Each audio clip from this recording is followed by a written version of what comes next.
and welcome to an Organized Chaos podcast. My name is Bobby Quarters. Chaos is here with me. Hey. Hey. So, we're here to talk about some movies, music, whatever else crosses our mind.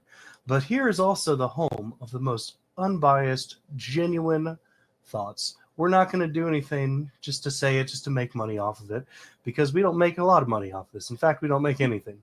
We just give our opinions.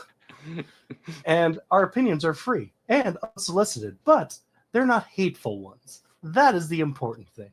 Yes. But also, while you're here, please make sure to like, comment, and subscribe to my channel, that is Bobby Quarters, the podcast channel, Organized Chaos Podcast, and Chaos's channel while you're at it. So thank you for watching, and do enjoy.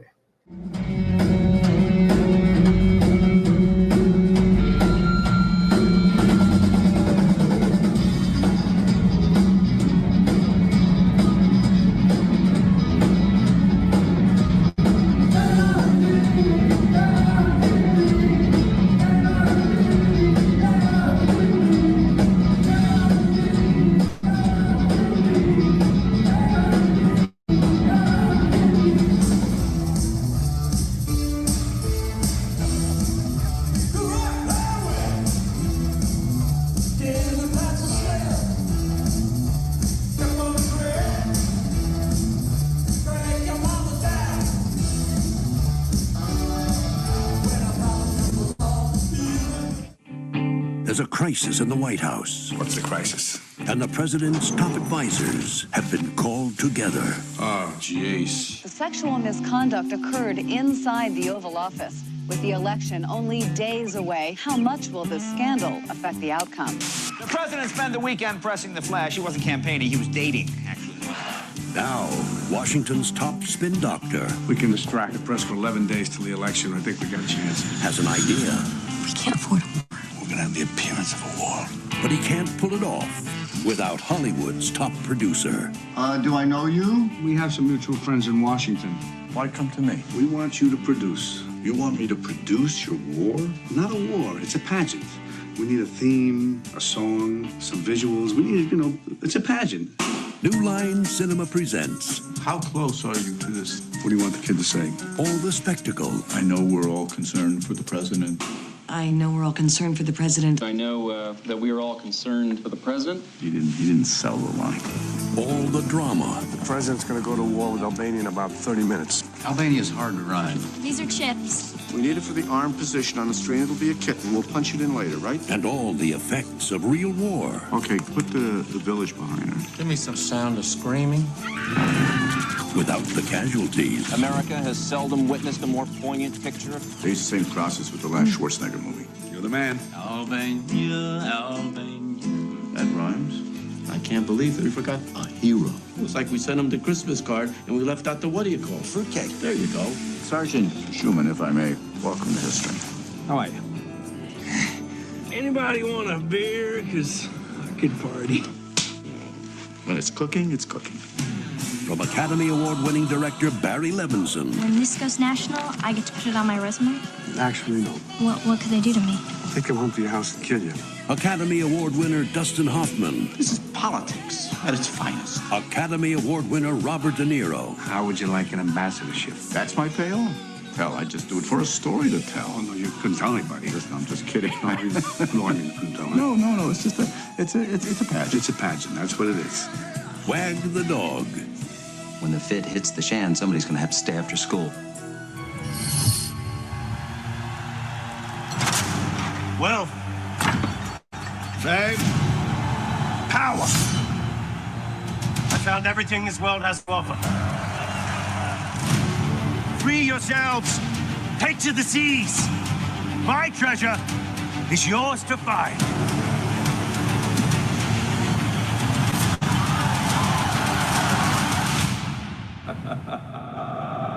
So what do you say? Are you with me?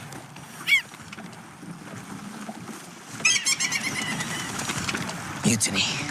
Why would anyone want to be a pirate? This is the best thing there is. Wind in your back. Salty sea air. A loyal crew by your side. It's ready! Everybody! What is it? Or Jolly Roger.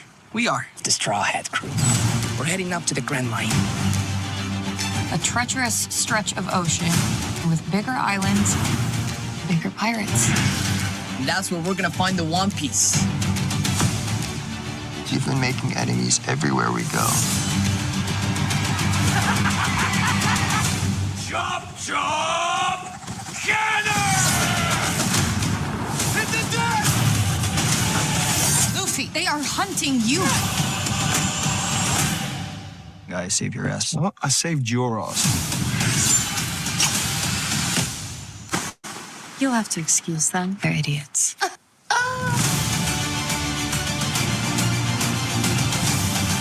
This crew, our crew, can handle anything. I'll do you the kindness of killing you all together. You're my captain from now until the end. I'm gonna kick your ass because no one messes with my friends.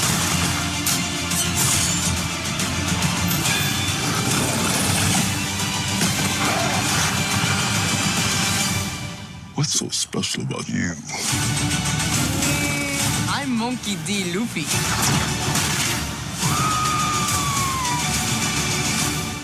And I'm gonna be king of the pirates.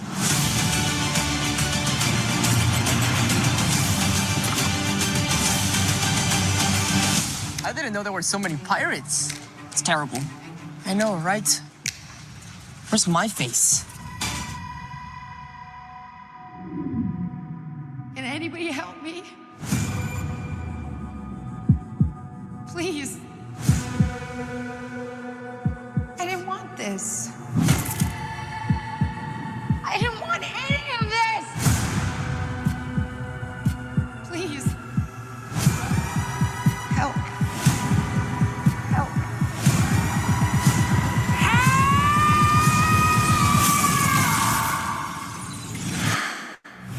What happened?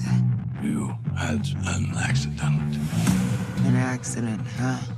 We dug you up, and we brought you back to life. Get on stage, and I call her by her first name. What do you want with a dead girl? I'm the same, born from the dead. I am a monster. Yeah, so am I. This world is a black hole. The corrupt are going to see life is here and it's coming to you from the monsters. Yes! Yes! Everybody dance! Everybody sing! Everybody move! Please don't hurt me, please. I'm sorry. What are you sorry for? Did you do something wrong? Something you thought you might get away with? Stop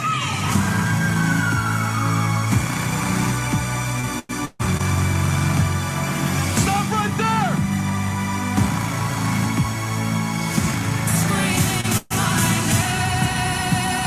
The dead have got something to say. And I'm saying it.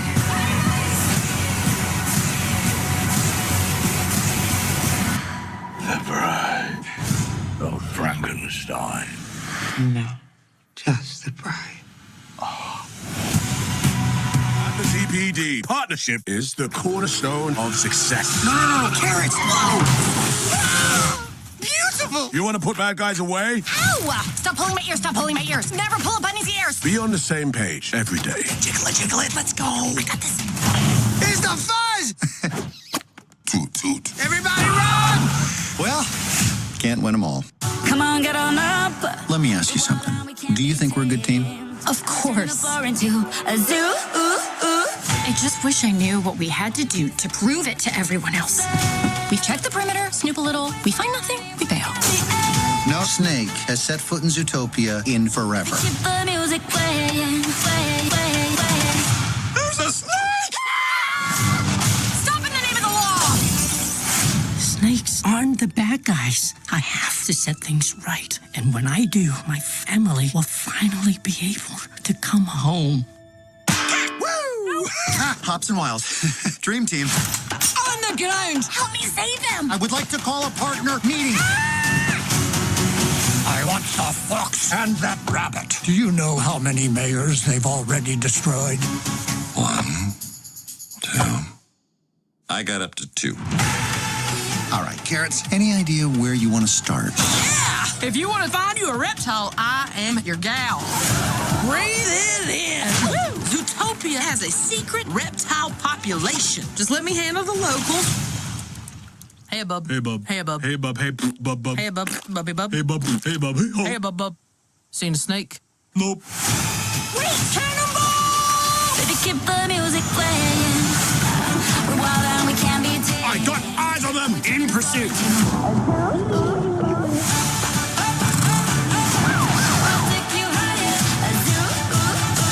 We have to solve the case. It's not worth dying for. Judy! Nick! Good luck! I love you! When you two save the city, maybe everyone will see reptiles ain't that different.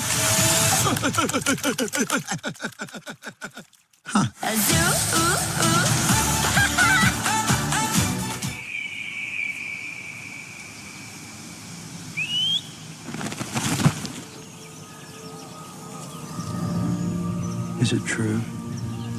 You know everything about a person by touching them here? Not everything.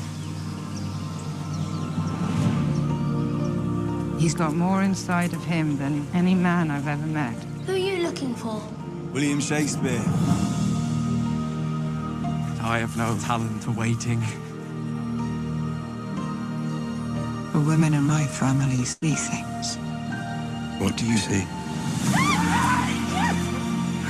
I see landscape, oceans, You're having twins, my girl. undiscovered countries. What do you wish to do, Hamnet? I shall be one of Father's players. Will you be brave? Yes. Will you be brave? When shall we three meet again? Our children's hearts beat. They smile, play. Never forget for a moment. Mama. They may be gone. Mama. My boy. He lives not.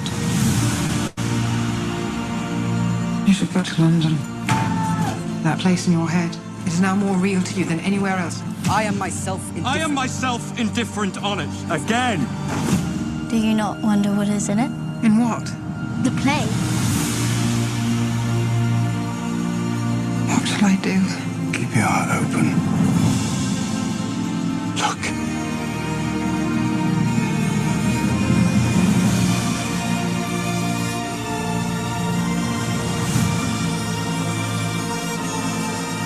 To die.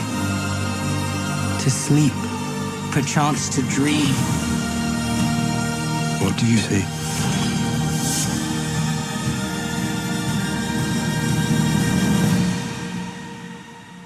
Why?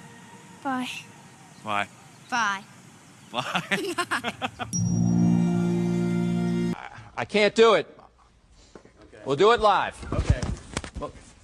No. We'll do it live. Fuck it. Do it live. I'll write it and we'll do it live. Fucking thing sucks. Bill will never learn. Billy boy. How you doing, Bobby? I'm doing all right. Doing all right.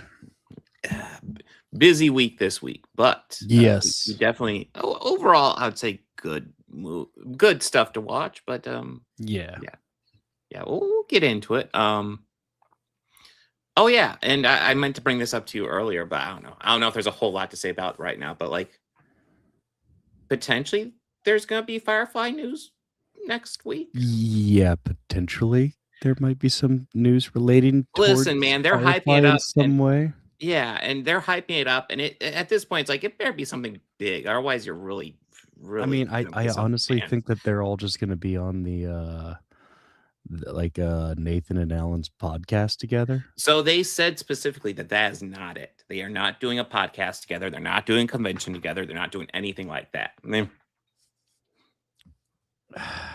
So it's like, okay, you're really teasing us. You're like, and if you don't know the context, there are viral clips going around of essentially Nathan Fillion going to the doors of all the Firefly cast and essentially going to them and saying it's time, and lots of them will look up, and usually it's a goofy joke or anything.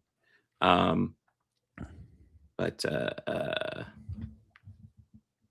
we should be up. We got some viewers. Oh, I think we got copyright stricken again. Well, hopefully we'll be up soon. Probably just because. Yep, we did. The Bride. Stupid. The Bride? Yep. The Bride of all things? I'm double checking that now. Like, I just.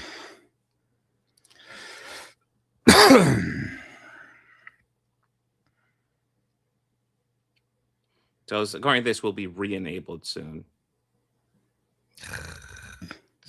For the fucking Bride of all things. I mean, I'm not surprised. Let's see. Are we up?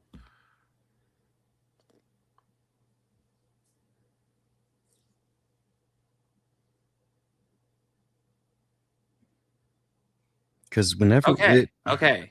We appear to be up. Okay, we're back. All right. Yeah. So apparently we were down. If you're listening, you just caught everything though. But vertical, I don't know. Horizontal, I know my channel is live right now. So let me check mine. Yeah, and we'll get into it because I will be honest. The Bride's probably my least favorite thing from this week, but we'll get into it when we get into it. But of all things to take us down for that, I was like, and you know what? I watched that trailer live on stream when yes, it's stupid. You know, I get annoyed that they even copyright the trailers because it's fucking promotional material. You want people to share that shit. I don't get it. Well, the greedy fucks will be greedy fucks. So yes, but anyways, both of my channels are live, or both of my feeds are live rather. But yeah, so apparently Nathan Fillion's visiting the cast of Firefly and essentially saying it's time, and it's a huge tease. And at this point, it better be something big. Otherwise, you know, if I hear people saying, "Oh, they're going to do Funko Pops," and if it's just Funko Pops, I'm going to be pissed. I'm not going to lie. But yeah, we will have to see. I mean, other than the guy who played Shepard, because he passed away. Yeah, he passed away. Yeah, they can't bring him back. But he also died in the movie. And his character died in the movie. So did Alan Tudyk. Yeah. So yeah, and Alan's the one that they did not get together with. Well, they didn't do that, but like they are sharing it on the podcast that Alan and Nathan do. So I mean, it's safe to assume Alan's involved in some way. But yeah, he didn't do a thing where he visits the door. But yeah, kind of excited. I would love an excuse to put Firefly and Serenity on the podcast. Of course, I guess I could just do it when there's empty holes, but yeah, I don't know. Well, we will see. We will see. I think the official announcement is supposed to be March 15th, whatever it will be.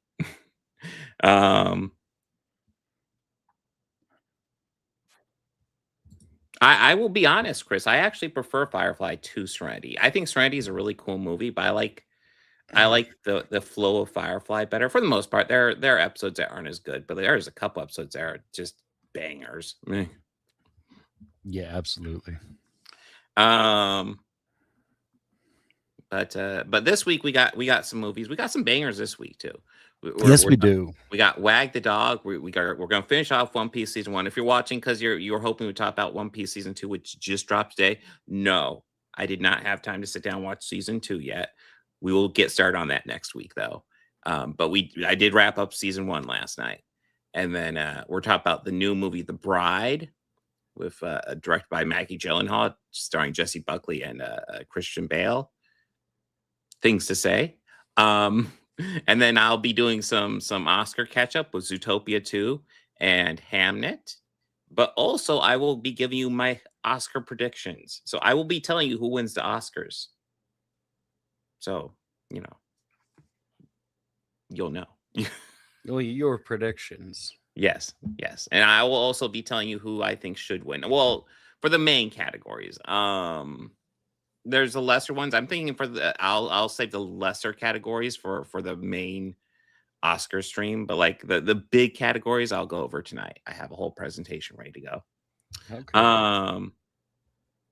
Yeah, The Bride copyright struck us. It's evil. But are we ready to dive right in? Yeah, let's do it. All right. So our first movie is a documentary. Wag the Dog. This is a movie. This actually happened. It's about a president who is accused of having inappropriate relations with a minor girl, and wants to cover that up by having a war.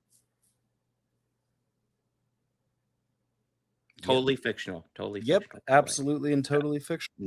Not real at all.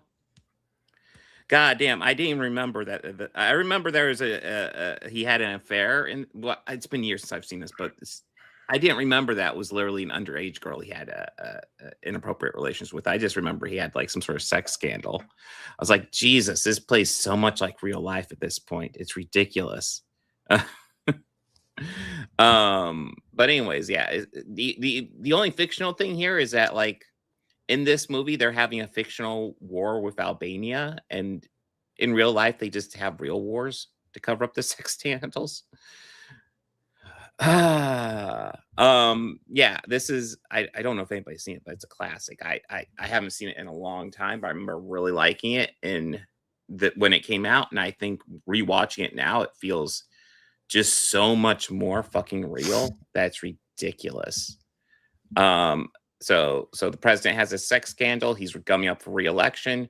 Robert De Niro plays Conrad Brain. He's like a fixer. He comes in and he's going to come up with a solution to get the president reelected because the election's in like 11 days. And all the president's is kind of relying on these ads that essentially say, you don't change horses midstream.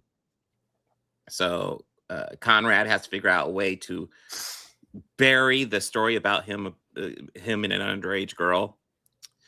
And so he goes to Hollywood. He goes to, I forget the name of the character, but Dustin Hoffman's producer character essentially is like, we have to come up with a war to cover up this scandal. So Dustin Hoffman brings his crew together and they come up with these ideas for a war. They come up with a theme song. They come up with a hero. They come up with a little backstory.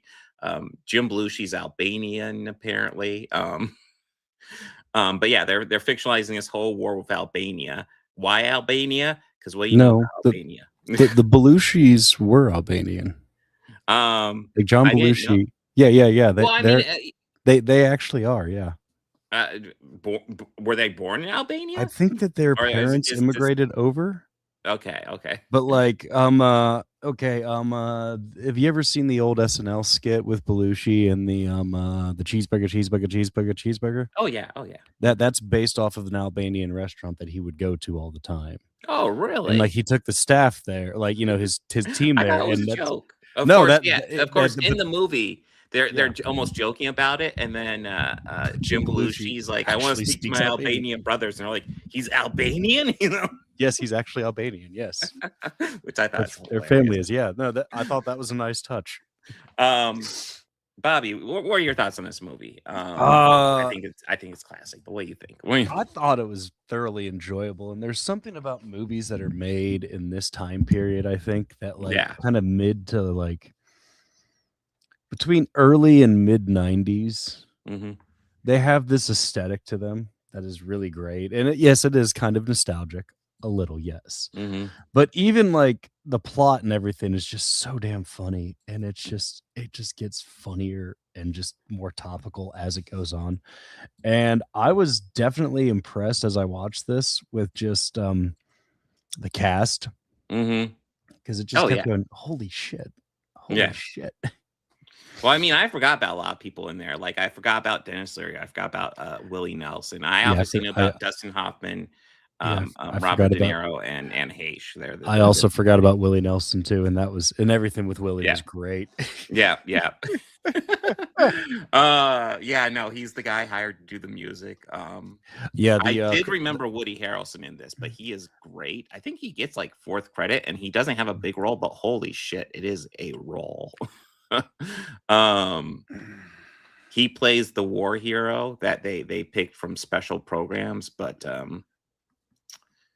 they didn't specify what program they're picking him from. No. Oh God.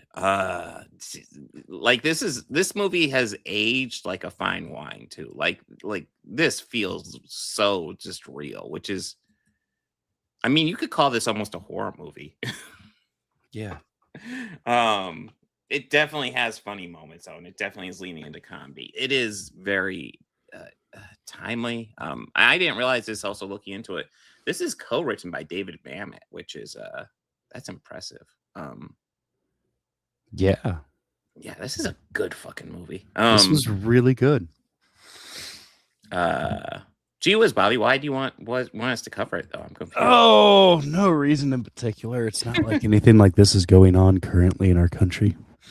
Well, I mean, let's say our not president. not in our country, but it's not like any member of our administration is pulling a distraction tactic to divert attention away from any sort of scandal or questionable behavior of him previously or anything of the sort. But while I was watching this, I got a little curious. Mm-hmm. And our country was founded 1776, the United States of America. Mm-hmm. And we are close to an anniversary of our country, 250 years. We have been a country. Now, if you had to guess how many of those years, or if you could put a certain percentage on it, how long do you think that we have been involved in some sort of war or armed conflict in the 250 years? Here's the deal. I lean towards not a lot, but I lean towards in the past 100 years, a lot. I'm talking the whole 250.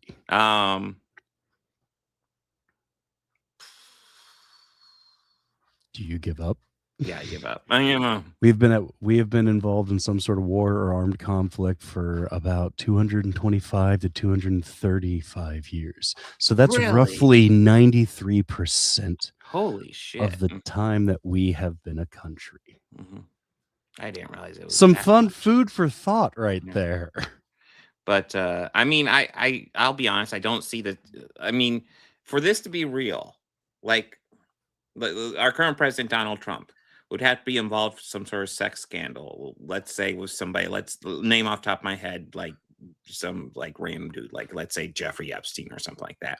He's involved with a sex scandal. He wants to cover that up, so he's going to come up with a war against I don't know what's a weird country name. We'll go for Iran.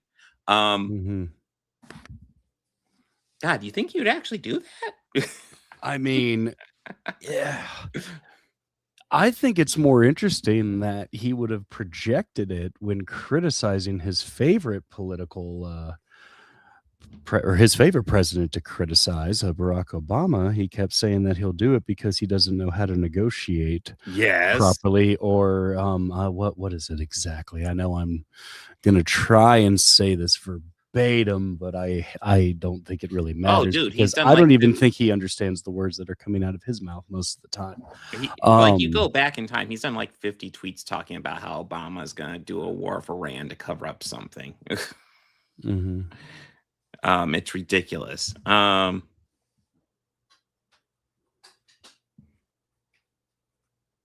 But yeah, it is very frustrating time to live in, and this movie has aged. Like I said, it's aged ridiculously fucking well. David Coker and I don't recognize the other guy. Okay. But yeah, that's David Coker right there. Yes, that is. God, there's lots of people in this movie. I also forgot about William H. Macy's CIA agent, because they're doing this whole war for Iran. All of a sudden, they're surrounded by the CIA, and they're pulled aside to this restaurant. William H. Macy's just like, there's a couple things I know for a fact. I don't remember the first thing, but it's irrelevant. And the second thing is like, there's no war in Albania. And they're like, oh, well, how do you know that? And he's like, because I'm the fucking CIA. I also have two, Chris, and I 100% agree with that. 100% agree with it. I've seen two of my grandparents pass that way, and it is all of the signs. Yeah. Well, I mean, you know, lots of people talked about how Biden, towards the end of his, really towards running his second time he was running in 2020 before he dropped out, he was not doing well. But the problem is, if you watch Trump, he's not doing well either. The issue is he turned it into part of his personality. So, like, when Trump is out there not doing well, it just appears like normal fucking Trump. Yeah, and I mean, even though like he says crazy shit, even for him, he says crazy shit all the time. That even makes you just wonder, the fuck is he saying? I'm sorry to hear that, Chris. Yeah, that's always rough. But yeah, this movie is fantastic. This is a great movie, yeah. And like I'm always one for political satire, but you know, just for some reason the urge struck me just that we should watch this because it's been a while. Yeah. Another thing that struck me watching this early on is I was listening to the music and I was like, that sounds like Mark Knopfler guitar work. And yeah, of course, Mark Knopfler did. I noticed the name when it said music, and I was like, "Oh fuck yeah!" Yeah. And the whole time, like, I just hear guitar and go, "Yeah, that sounds like Mark Knopfler." Yeah. And then at the end, finally, he has a song about wagging the dog, and I went, "And there it is. Yeah, there's his voice." But yeah, this is an absolute classic. If you have not seen Wag the Dog, I highly recommend checking it out. It is a classic. Absolutely, check it out. Yeah. Anything you want to add, or should we dive into One Piece? Yeah, let's get into One Piece. All right, One Piece, season 1. We are wrapping it up. I think I probably like the second half of this season a bit more than the first half, and I enjoyed the first half a fair bit. But yeah, no, what I kind of realized was like we're doing like almost like 2-part character stories where the first 2 episodes, which are kind of more about Monkey, and then the second 2 episodes are kind of more about Usopp and Zoro. Then episode 5 and 6 are about this new character who I'm brain farted, Sanji, who is their cook. And apparently is good at karate, which I didn't realize until he was into a fight. And I was like, oh, that's where he's useful. And then the last 2 episodes are about Nami, who's been there the whole time, but I was waiting for a story about her, and yeah, she got a hell of a story. Yeah, she really did. But yeah, the first 2 episodes here are about Sanji. They meet him up at a restaurant. He's working for it's not his dad, but it's almost like an adopted dad. He's a pirate. Chef Zeph. Yeah. Who was just a big dude built like a brick shit house. Yeah, and he's kind of a jerk to him, but like I love how he's kind of a jerk to him, but they establish so well why they're so close and why, like, you know, Sanji looks up to him so well because he has done so much for him. I mean, literally ate his leg for him. Yeah. It's wild, but yeah, I love the relationship between those two. Yeah, and it kind of bleeds into the introduction of the fishmen and their piracy, and how Nami actually works for the I'm brain farting on the main enemy of the fishmen, Arlong. Helps if I look at the names on here, but and how she actually steals the map to One Piece and gives to Arlong in an attempt to free her village, and Luffy just being the Luffy, yeah, is like Nami betrays him, like it's flat out betrayal, and he's like, I'm not giving up on her. I know what's in her heart. And it's like, yeah, like Zoro is even like, she betrayed us, bro. She left. I don't know what you're doing. But yeah, Luffy's like, I will not give up on her because he's Luffy, and I don't know, it's kind of the charm of Luffy. Like he doesn't give up on people. But yeah, like all these characters get a backstory. I like all of them. They all feel complete. I feel like Usopp could probably get a bit more because I feel like Zoro's backstory kind of conquered what was his story. But he'll get opportunities. But I overall like this season quite a bit. I'm looking forward to watching season 2. Yeah, I am too. Bobby? Yeah, I'm enjoying it. Yeah, you're right.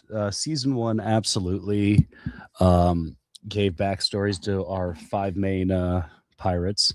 Mm-hmm.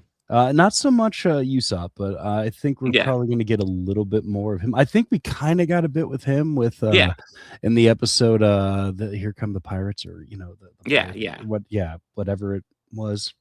Mm-hmm. Well, his story was kind of mixed in with Zoro's, and I feel like Zoro's definitely conquered it. But Usopp got a little bit there, yeah. No, I do agree with that, yeah. But I mean, between the two, I also think Zoro's a cooler character. But yeah, I also think Zoro's a little bit of a cooler character. But yeah, honestly, these are all very cool characters. I like them all quite a bit. Which I mean, they're kind of the pirates with the heart of gold. Yeah, they're out there out fighting people. Usopp was more fleshed out in the anime manga. I would believe that. Well, the anime and manga definitely had more time because. There's a lot of episodes to the anime. I can't begin to imagine how. And I think a season of that is almost I'm guessing 30 episodes or something like that. Well, they haven't actually ended the season yet, so technically a season of One Piece anime is 1,100 episodes. Jeez. But they are split up into stories. But yeah. Well, yeah, and that's just a lot of character writing, or not character writing, but that's how they do their storytelling a lot of the time. Yeah. But yeah, I like this quite a bit. I'm excited to get into season 2. I did like the end of the episode 7 where Nami does end up asking Luffy for help, and he's like, "Of course I will, of course I will." And he screams, "Of course I will!" And it's yeah, that's Luffy. It's I think you had her with "Of course I will," but you go for the dramatic effect, sure. And he does get a bounty for himself at the end, so he wins. Oh yeah, and I wanted to throughout the whole season, Luffy's been being chased by the Marines who go after pirates, and the main Marine is his grandfather Garp, who has a specific interest in him because it's his father or grandfather. Yeah. And I was actually expecting this to be something that just goes on throughout the series. It felt like one of those storylines that's kind of in the background throughout the whole series, but they actually resolve it at the end of the season. And I think maybe after Stranger Things, I was just expect him to carry it on, be like the military, just carry it on throughout the series, then just forget about it at the end. Let them all just die spectacularly Stranger at the end, and that's it. That's how you resolve a storyline. But yeah, they actually resolved it nicely, where they end up in a fight, and Garp essentially realizes that's who Luffy is. Can't change him. Wish him good luck. Yeah. And I was like, okay, I kind of dig that. But yeah, all good characters. I like Garp, and I like the Marine characters that are building up too. Yeah, I like all these characters pretty much across the board. Obviously, the pirates not as much, but yeah, the evil pirates, I guess I should say. Yeah. But yeah, and the scumbag ones. yeah. Oh yeah, I guess I Buggy.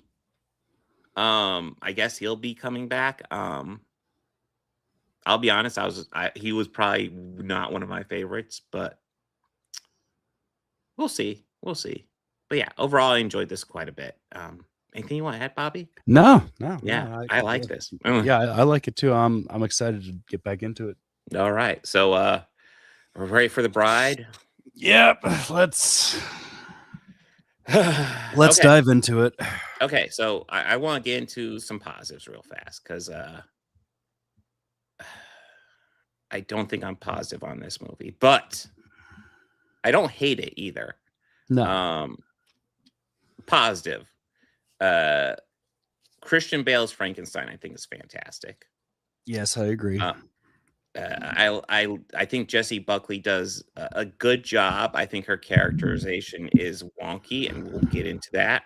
But I think she does a good job, and she has good chemistry with Frankenstein. I also think these two detectives, played by Peter Sarsgaard and Penelope Cruz. Yes. Who is 52 years old, by the way. Yes, I was very surprised by that. The whole I'm time like, I'm looking at her "Holy going like, shit, she's I know gorgeous." who that is. Yeah. But yeah, they have great chemistry as well. There is I don't want to get into negatives. We'll get into negatives in a bit. So I like those characters and their chemistry. Susan I like seeing Sarandon Annette as the Bening. doctor. Yeah, I Annette like Bening- seeing Annette Annette Bening. Bening as the doctor. Yeah, I didn't really realize it was her until the end, and I was just or till like the last few scenes with her, and I was like, holy shit, that's Annette Bening. Mhm. All right. I absolutely dig the fact that Frankenstein's into movies. I like that aspect. He especially likes dancing movies. Very, very cool. And I will say that I think Maggie Gyllenhaal was going for something. I don't think she hit it, but she was going for something. In a lot of ways, this does follow a lot of the classic Frankenstein story, where like essentially these two are just like out there, kind of living their lives, and like people start attacking them, and they do kill people, but it's pretty much all in self-defense. And yeah, and essentially they get killed by the police mob that goes after them.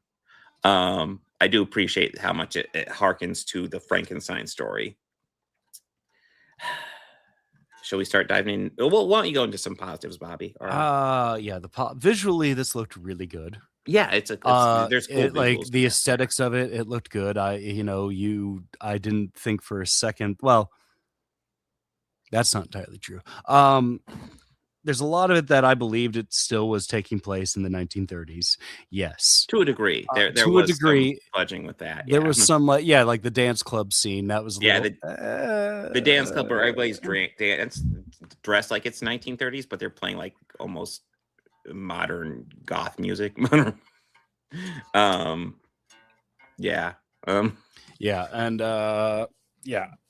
The actors' performances all around, I thoroughly enjoyed. I thought that was all good. I do agree with you that Maggie was trying to go for something, but I feel there were a few misfires with it. Not to say that it like makes the movie bad enough to watch. Oh, and I could say this: nobody walked out in my theater. Yeah, I don't recall anybody walking out. But chuds are gonna chud over things because they chud. And, Yeah. Listen, anytime a woman releases something, there's and if it usual has any suspects who flaws, are, if it has any flaws, they're going to amplify it to ad nauseum.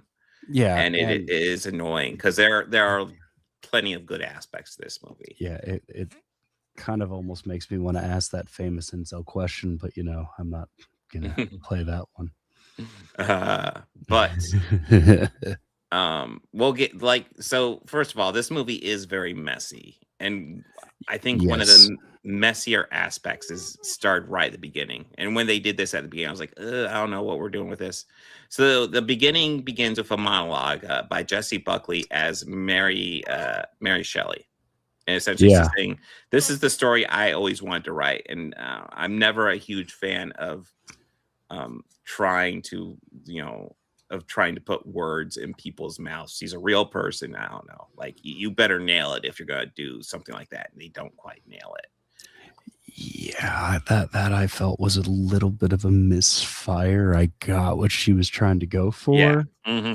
and later having Mary kind of possess the bride a little.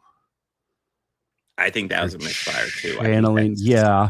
I like the idea, but well, also like in this world, Frankenstein exists. So in this world, Frankenstein is not a story by Mary Shelley. It's a real thing that happened. But then we also have Mary Shelley inhabiting people in this world, and I'm not sure what Maggie Gyllenhaal's going for. I don't feel she's hitting it really at all. I mean, it's coming off very awkward to me. Especially the possession aspect, because part of Jessie Buckley, and I think she does a fine job with the material she's given, but part of her thing is that like half the time she's Ida, and half the time she is well, I almost want to say most of the time she's supposed to be essentially Mary Shelley. Because it's the accent that's supposed to be Mary Shelley, and it's used, I believe it's her natural accent most of the movie. But every once in a while she has an American accent. And yeah, there's this possession angle, and like the people in this world recognize that she's possessed, and then they kill her. And it's, I guess, the world where supernatural things exist, but as far as we see, the only supernatural elements are Frankenstein and Bride here.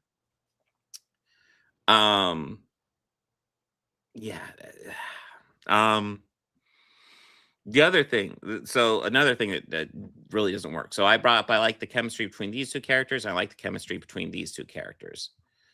But there is also this moment where it's clear that Peter Sarsgaard has a past history of Ida. And they have a connection. And when they reveal that, I'm eager to find out what that connection is. And the connection is kind of just, not that big a deal. And it's like, he just knows her, and that's about it. And it's like, I was hoping for something more. I was hoping for something to fill this out a bit more. Yeah, I was hoping, but it was not that at all. Yeah, it was thin. And there's also this aspect where, like, in the 30s, apparently they become a viral sensation, and everybody becomes fans of the Bride and start doing them. Like, so part of it is that her skin got stained from the chemicals that Annette Bening used. It was a side effect that she didn't see. It just gives her the black splotches on various spots of her, mainly on her face, but on her skin. And apparently they become a viral sensation. Everybody starts doing that, and they introduce that aspect, and it plays nothing into the story, as far as I can tell. It's kind of weird. Maybe one small scene of a payoff, but that's about it. Yeah, it's weird. And there's aspects like that, and there's aspects like, they go to the goth club, and it almost feels like honestly, it feels like more of a modern day goth club with like a 30s aesthetic.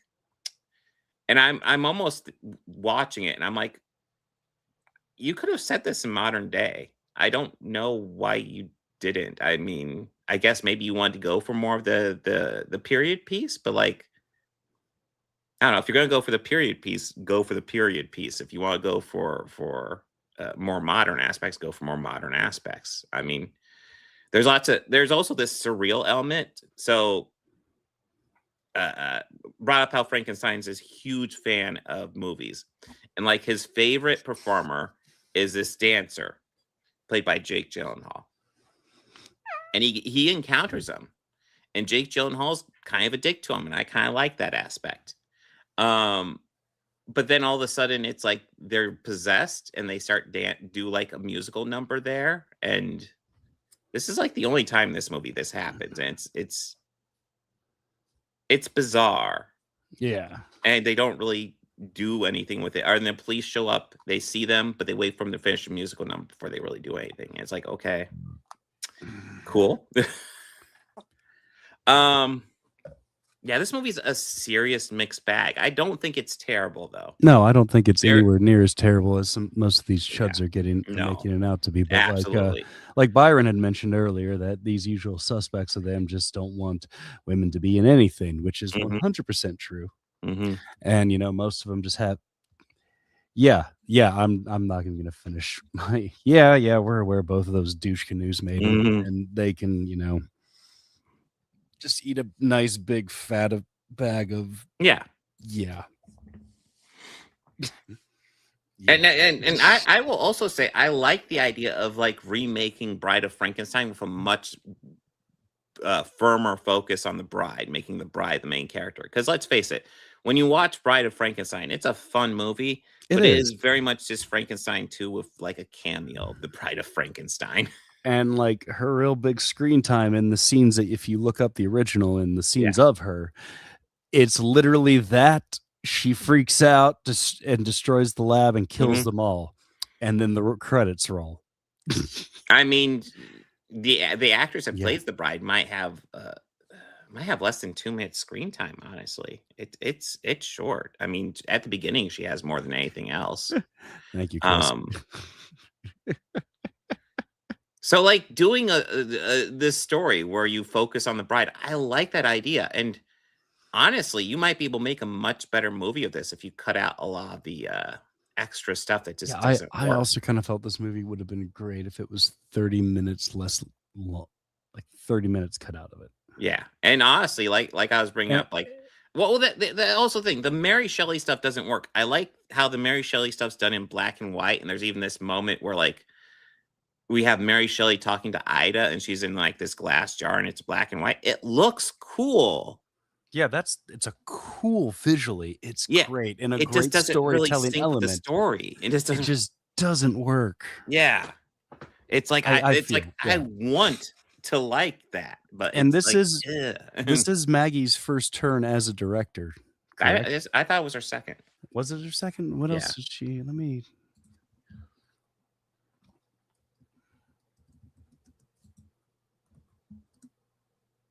Yeah. Let's see. Find this out live. Okay, you can't just fucking Google, you pain in the ass. 3. She directed 3. So Yes. So she did a mini series on that, and then the film, film Lost Daughter, and then The Bride. So no, she doesn't have much experience as a director, and maybe she's going for something a bit too bold here because it's not. Well, you know, she was going for the art house film. It doesn't. Well, I like I said, I like Jesse. Like I like the relationship that Frankenstein and the bride build up because at first, like. It's kind of a weird introduction because Frankenstein is like, I just want a bride. I am so fucking lonely. I want a bride. So they reanimate this corpse. And it's like, yeah, you're here to be his bride. And it's weird. It's like, but like, yeah, the relationship kind of works in the end. Like they hang out together and it kind of ends up working. But like, there's just all these other elements where it's like, that really doesn't work. Like, I feel like there is a good movie in here and it's just kind of buried under a lot of unnecessary crap. Yeah, I agree. Anything else you want to add, Bobby? No. Yeah. I would say if you're like a huge fan of Frankenstein stuff, it might be worth checking out just to get Christian Bale's version because he does a good job. But yeah, I'm kind of disappointed with this one. I think it also hurts that this is not that long after Guillermo del Toro's Frankenstein, which was pretty fucking good. But yeah.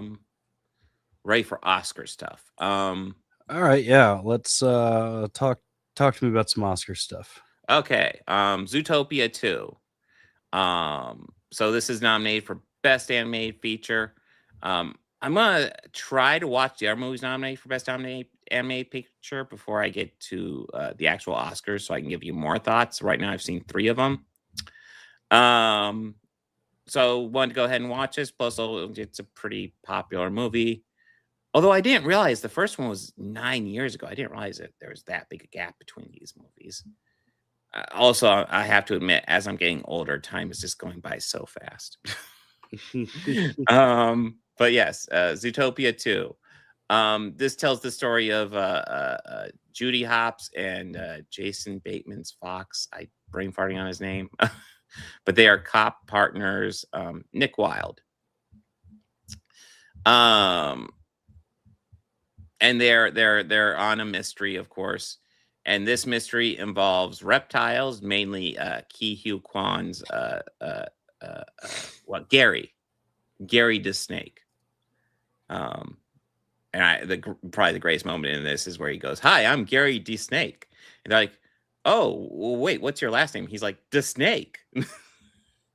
And I will also say Ki Hugh Kwan, total highlight in this movie, best aspect. He is hilarious in this. But there's essentially this mystery vault where the reptiles are being framed for a crime.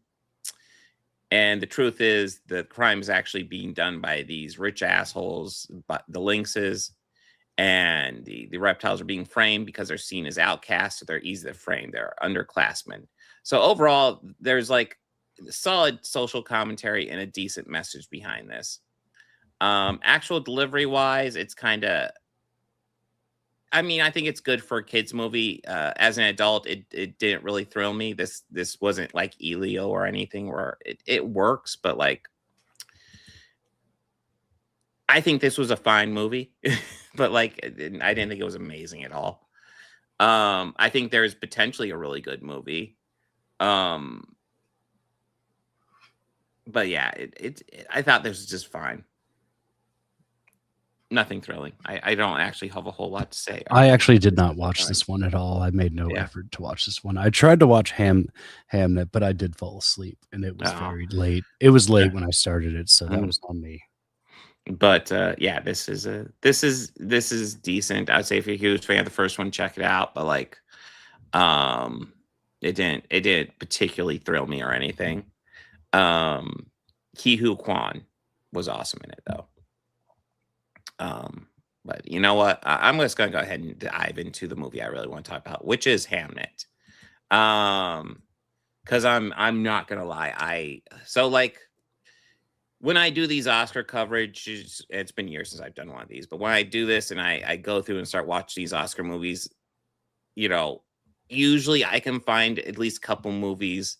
Most of the movies I watch, I'll be like, well, that's decent. I don't think it's as good as people are making out, but it's decent. There'll be a few where I'm like, oh, yeah, that was pretty good. And a few where it's like, yeah, I get that why people are shouting it out. And then occasionally you get something like this. And this movie fucking knocked my socks off. I absolutely love this movie. I will say, if I were to critique it at all, I would say the first hour, I feel like not a whole lot happens. It's mainly about Agnes and Will Shakespeare and the beginning of their romance and the beginnings of their family and how he leaves a lot to work on his plays. There's not a whole lot of conflict, but it is beautifully shot and wonderfully acted by Jesse Buckley and Paul Mescal. Jesse Buckley's getting a lot of shout outs this podcast. But the second hour is goddamn fucking beautiful. Like, this is a wonderful movie. Yeah, no. So the second hour, just to get into the second hour, this just had me like in tears over and over again. This movie is a fictionalized version of kind of the origin of Shakespeare's Hamlet, and I am a huge fan of Hamlet. And I think part of the reason I didn't held off on watching this was because I didn't think they would do necessarily a great job with it, because I have kind of Hamlet in a high regard, and I was thoroughly impressed with what it does, because I thought it would do like a reinterpretation of Hamlet, and it doesn't. But it shows what could have inspired Hamlet, and it also reframes certain moments in Hamlet to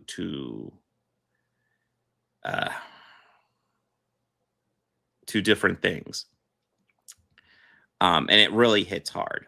I'm gonna go ahead and dive into spoilers because it's tough to really get into this without really diving into spoilers.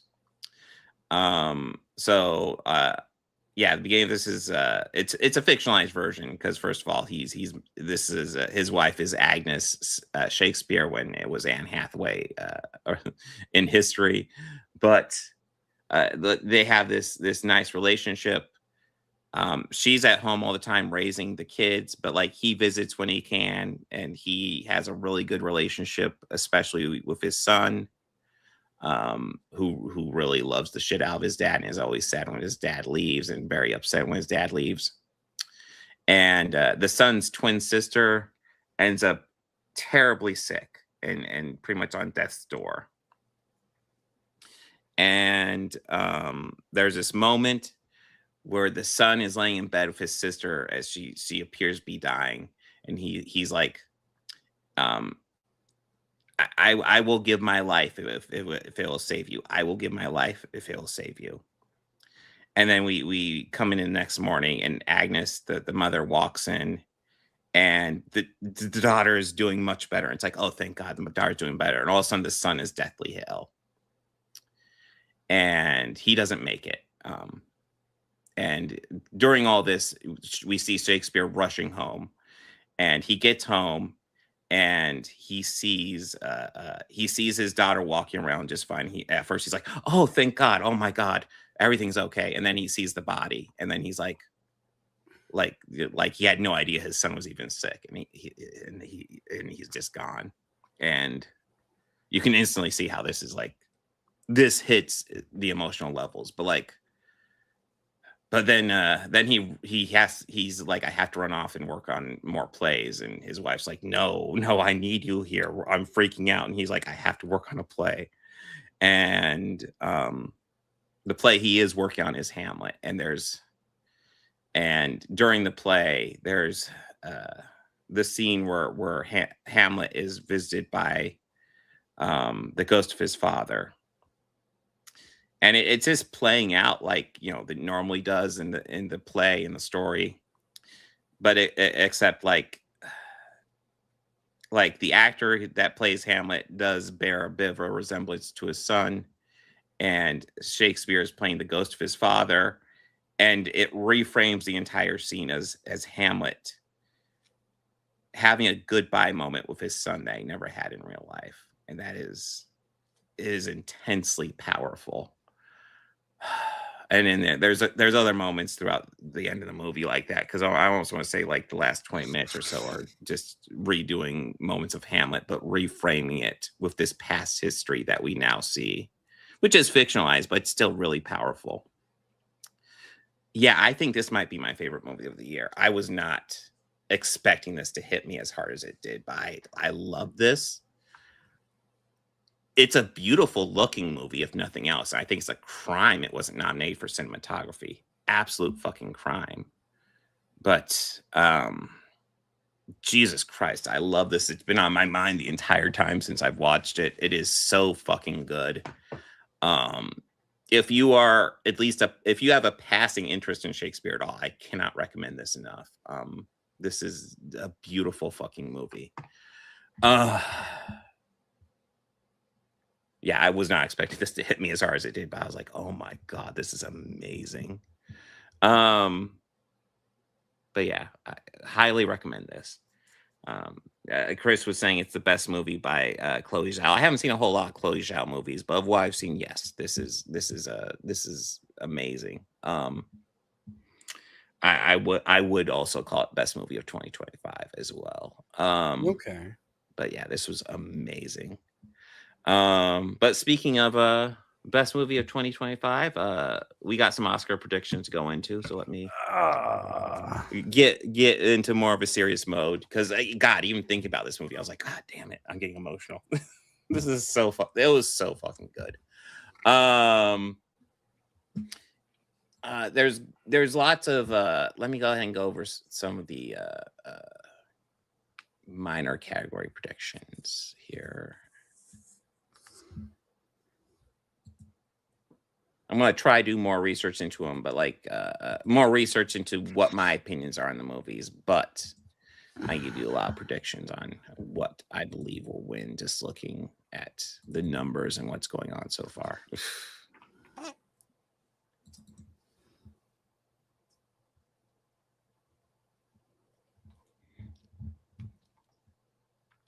So best casting looks like that. I would believe that would go to Sinners. Best sound, best sound's gonna go to F1. F1 is easily the worst movie of the Oscars I saw. Yeah, vroom.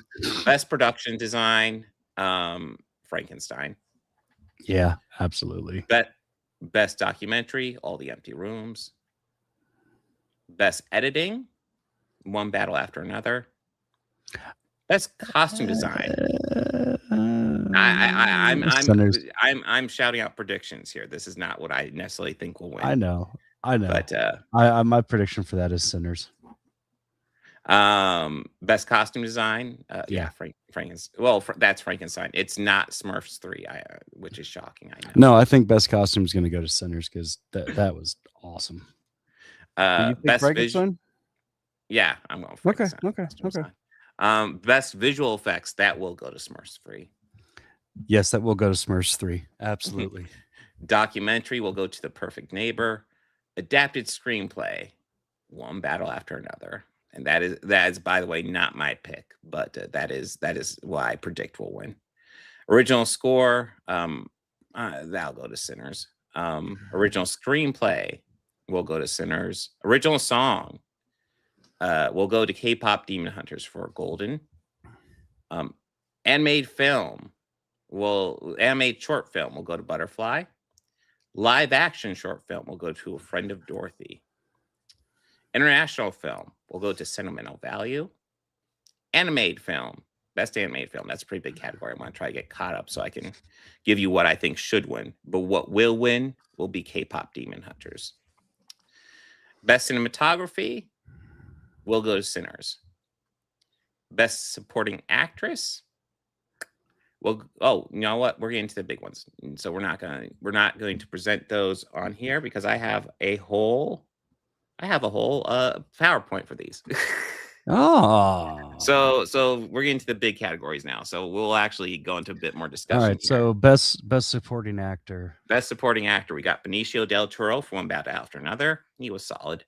Jacob Elordi for Frankenstein. He was really good. Delroy Lindo for Sinners. He was really good. It's Really Delroy good. Lindo. Really good in that. Sean Penn for One Battle After Another. He was good also as well. He was also pretty good. Yeah, and Stellan Skarsgård for Sentimental Value. He was really good. Now, what will win? I'm pretty confident Sean Penn's going to get for One Battle After Another. I'm pretty confident this year is going to be a big year for One Battle After Another, and I do like that movie. But I don't think it deserves quite what it's going to get. Yeah, I don't think it's as good as it's being made out to be. I think it's really good, but yeah, I don't think it deserves. Like I think there's better. Yeah, there's better movies, especially by the director. But just yeah. What do I want to win? I think Stellan Skarsgård killed it in Sentimental Value. I want Delroy to win. I think I would not be upset if Delroy won, if nothing else, just because it's Delroy Lindo and he's amazing. Because can you name a bad performance he's turned in? No, I could name several bad. I can name several bad Sean Penn performances. Several. Well, dude, like Delroy Lindo was perhaps the biggest shining light in Congo. Like he gets one scene in that movie and he shines in that scene. And he upstages Tim Curry in it. Yes, shockingly, yes. But yeah, he's amazing. I do love his scene in that. Yeah. What are you doing in my country, you piece of shit? Best supporting actress. This time we got Elle Fanning for Sentimental Value. I'm gonna slaughter her name. Inga Ibdater Lilias, Sentimental Value. Amy Madigan, Weapons. Wumi Moscow. I'm sorry, I'm slaughtering these names, for Sinners, and Tiana Taylor for One Battle After Another. I personally think they all do a good job. I will say my favorite three are the three in the middle. Elle Fanning was good. I would not put her in serious contender. Tiana Taylor, I know has a chance of winning, but I don't know. I thought she was fine, but she didn't blow me away one battle after another. But I am pretty confident Amy Madigan's gonna win this, and I won't be upset if she won this because she's an awesome actress and she was awesome in Weapons. But I personally thought Inga Ibdatmore Ilyas, and I'm slaughtering her name, I know, but she was phenomenal sentimental value. Essentially, her character is very secondary, and then like in the second half, her character just takes off and becomes like this powerhouse, and I love it. But yeah, and mainly sentimental value is worth watching for the performances. The movie was fine, but like the performances are amazing in it. But anyways, best actress, and I'm gonna go ahead and say, I think Kate Hudson in Song Sung Blue is my least favorite performance on this list, which tells you how good performances are on this list, because I thought she was outstanding in that movie. But everybody else is better, in my opinion. And God, there's absolute standouts, mainly Jessie Buckley, Rose Byrne, and Renette Reziv are all phenomenal.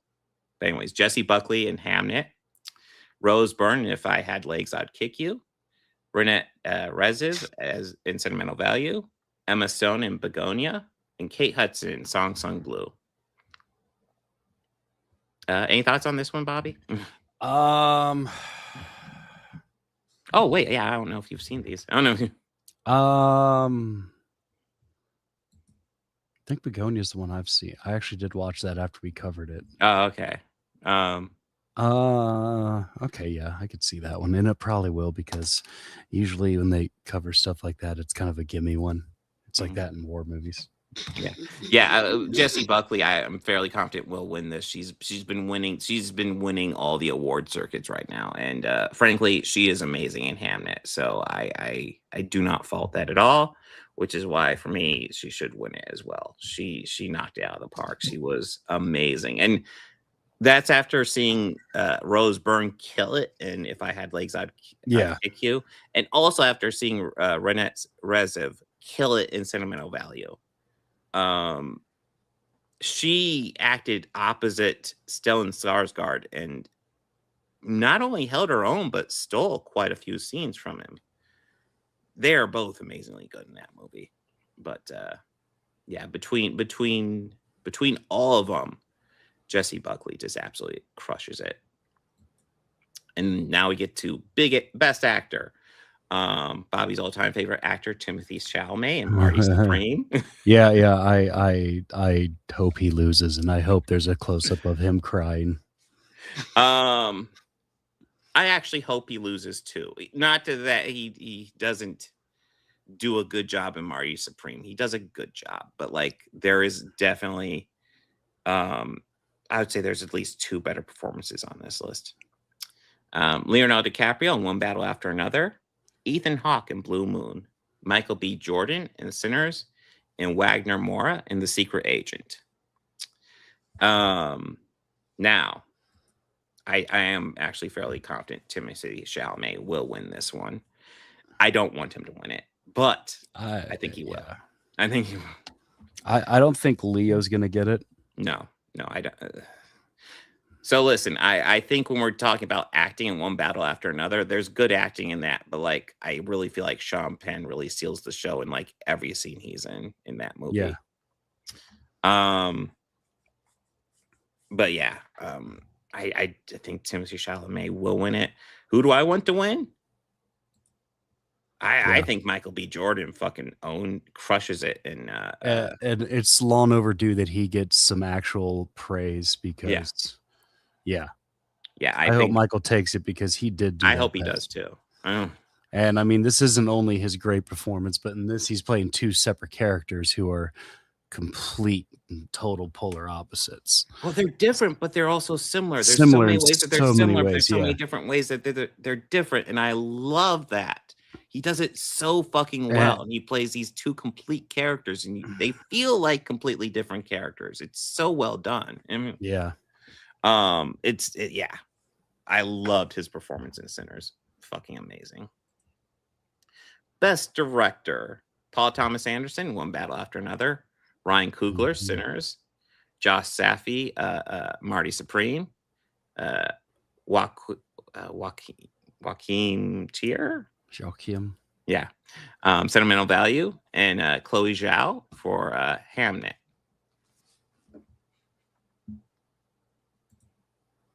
Yep. No, I think Michael B. Jordan has a decent shot. But yeah, I don't know. I just have a gut feeling Chalamet's got that. I think him, well, as you know, Chris brought up him being obnoxious lately. I think that's going to be might hurt his chances a little bit. That's my opinion. That's why I think he's not going to get it.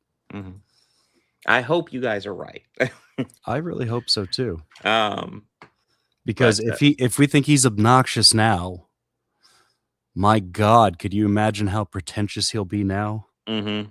I mean, he's already suffered a lot of brain rot by dating a Kardashian. So, oh, and I think Jay Bird's bringing up a good point. Michael B. Jordan is pretty much fantastic in everything I've seen him in. I mean, agree. the only exception I'd say is that Fant Four Stick, but like, I don't blame any actor for he Fant kind of Four Stick. yeah, but they all did the best with what they were working with. Absolutely. What they're working with was dog shit. But yeah. Well, yeah, the script was terrible.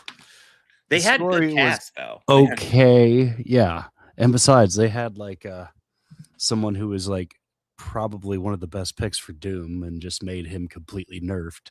Mm-hmm. But oh God, yeah, Toby Kebbell, fuck, like he should have been an amazing Dr. Doom. You know what I mean? Yeah.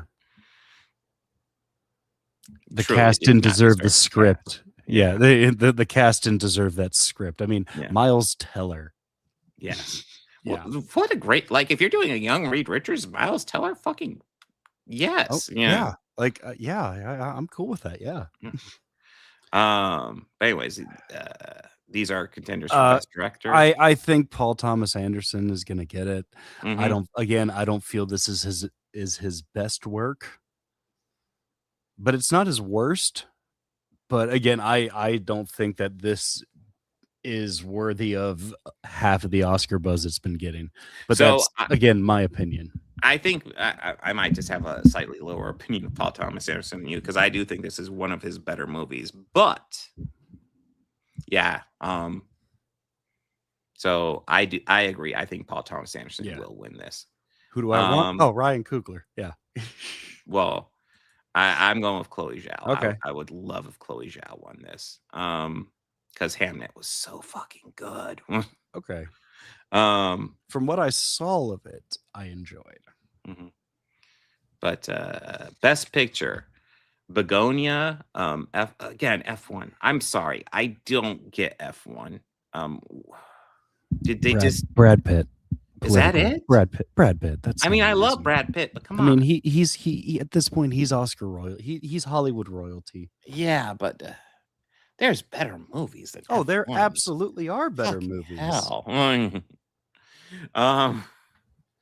But Frankenstein, Hamnet, Marty Supreme, One Battle After Another, Secret Agent, Sentimental Value, Sinners, and Train Dreams. Listen, with the exception of F1, I get why everything else is on here. I watch these movies. I'm like, okay, I get it.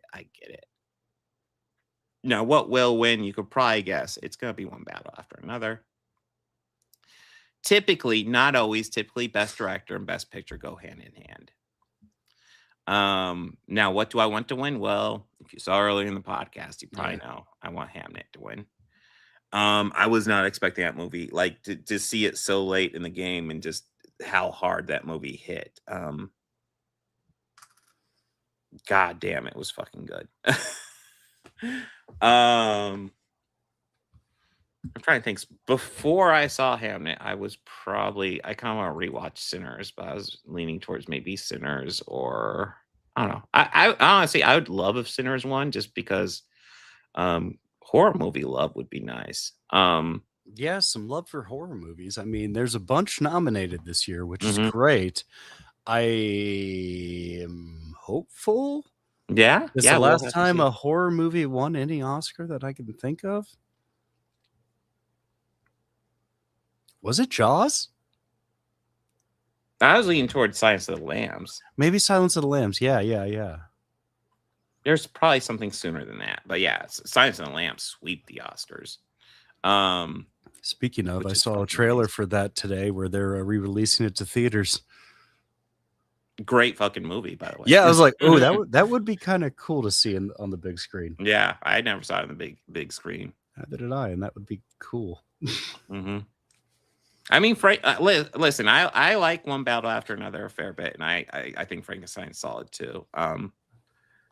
I can live with anything besides F1. I don't think F1 has a shot at it. I would be really annoyed if F1 won. God damn it, why? I'd be annoyed if Marty Supreme won. Well, yeah. Actually, it would be funny if that won and Timmy didn't get the Oscar pick. That'd be fine. Marty Supreme is a solid movie. I don't think it's one of my favorites, but it's solid. But yeah, those are my big picks. I'll have a bigger list when we get to the actual Oscar live stream. But yeah, I'm pretty confident in those ones. Yeah. Okay. But yeah. How you doing, Bobby? I'm all right. Next week, show, but yeah, that's all right. But yeah, next week. Week we're getting into Star Trek Starfleet Academy episodes 7 through 10. Yeah, we're gonna wrap that up, and we're gonna dive into season 2 of One Piece, episodes 1 through 4, and then we're going to watch Hoppers, which is an animated film, I believe. And for the Oscar coverage, which will be after the Oscars, will just be a recap of Sinners and Frankenstein. Yeah, revisit those because it's been a while since I've seen them. I like to refresh myself before I go into the Oscars. So yeah, those are 2 guaranteed good movies. Yeah, I've already seen part of Starfleet Academy. I know one episode's kind of meh, and then one episode's really good. So.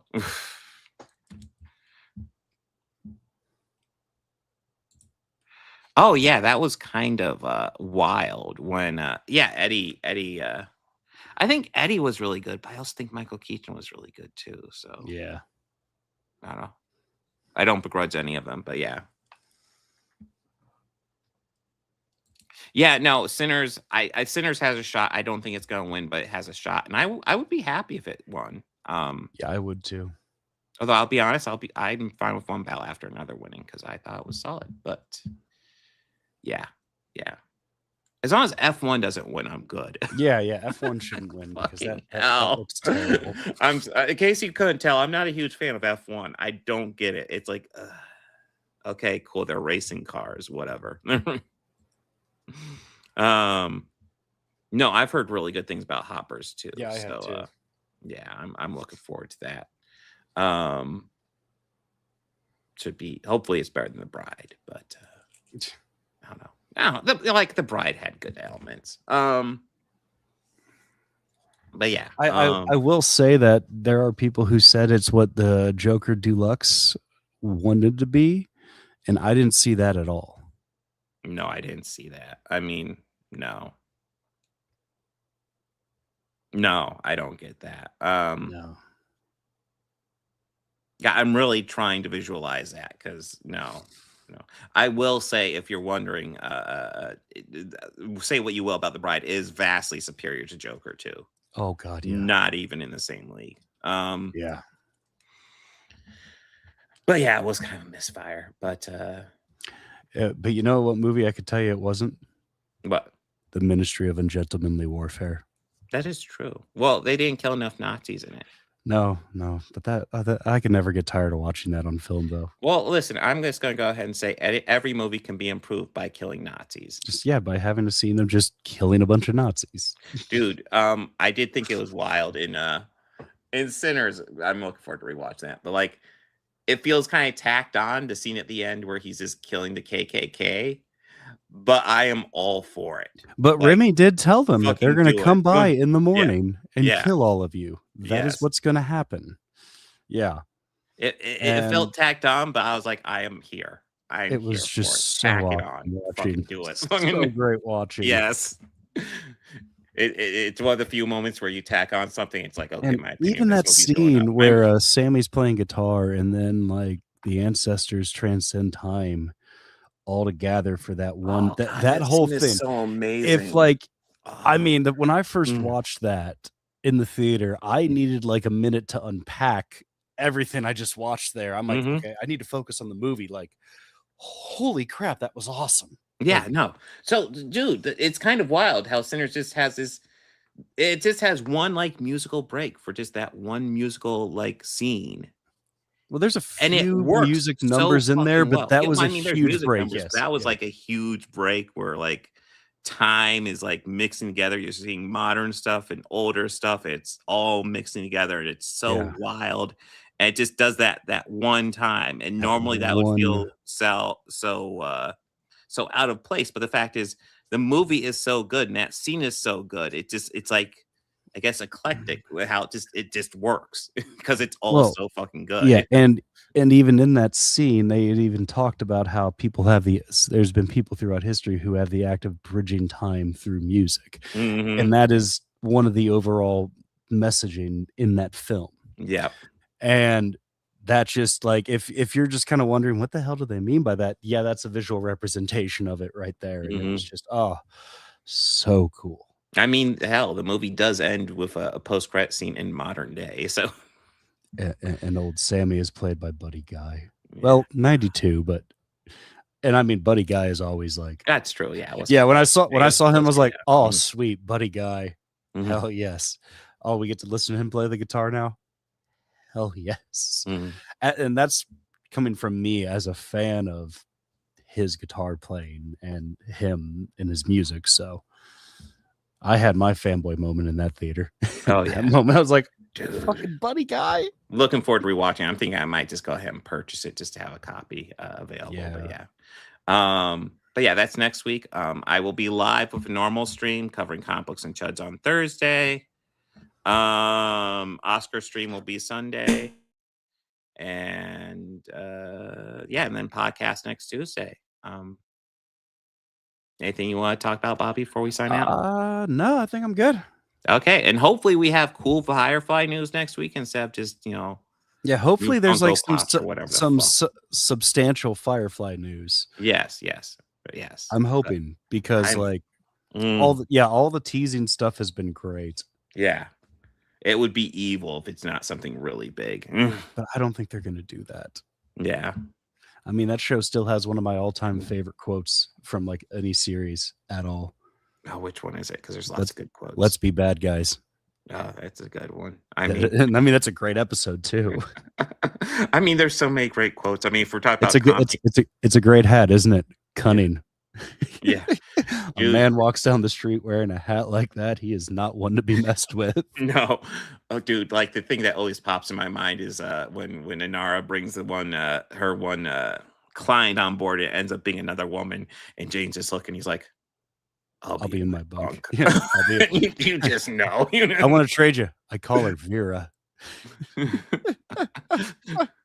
Yeah, my days of taking you seriously are seriously coming to a head. God, there's so many great ones. How dare you shame me in front of strangers? Oh, beautiful floral bonnet. Yeah. I swear by my beautiful floral bonnet, I will kill you where you stand. Yes. But yeah, and a special hell.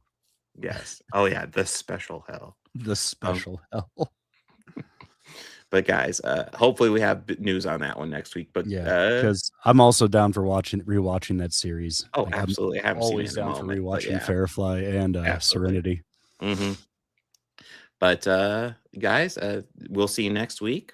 Party on and be excellent to each other. Take care.